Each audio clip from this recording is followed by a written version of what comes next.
নমস্কার সবাইকে। আজকে আমার একটা নতুন রেসিপিতে আপনাদের সবাইকে স্বাগত। আজকের রেসিপি সবথেকে সহজ পদ্ধতিতে কিভাবে চিকেন কষা বানানো যায়। একটি বাটিতে মাংস নিয়ে তাতে কুচনো পেঁয়াজ, ভাজা আলু, আদা রসুন কাঁচা লঙ্কা বাটা, একটি টমেটো কুচি করে দিয়ে দিতে হবে। তারপর তাতে নুন, হলুদ, জিরে গুঁড়ো, ধনে গুঁড়ো এবং কাশ্মীরি লঙ্কার গুঁড়ো, সাদা তেল দিয়ে ভালো করে মাংসটাকে কিছুক্ষণ ম্যারিনেট করে নিতে হবে। ম্যারিনেশনটা যত ভালো হবে মাংসর টেস্ট তত ভালো আসবে।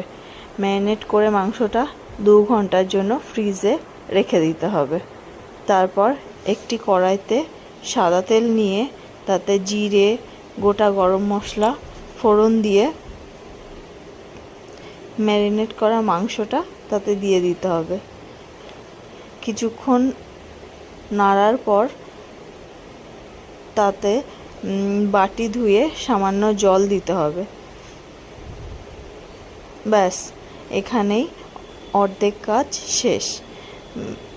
তারপর মাংসটাকে ঢেকে দিতে হবে, সেদ্ধ হওয়া অবধি ঢেকে দিয়ে সেদ্ধ হওয়া অবধি অপেক্ষা করতে হবে। মাংসটা ভালো করে সেদ্ধ হয়ে গেলে তাতে গরম মশলা দিয়ে ফিনিশ করুন। সহজ পদ্ধতিতে চিকেন কষা বাড়িতে বানালে অবশ্যই জানাবেন।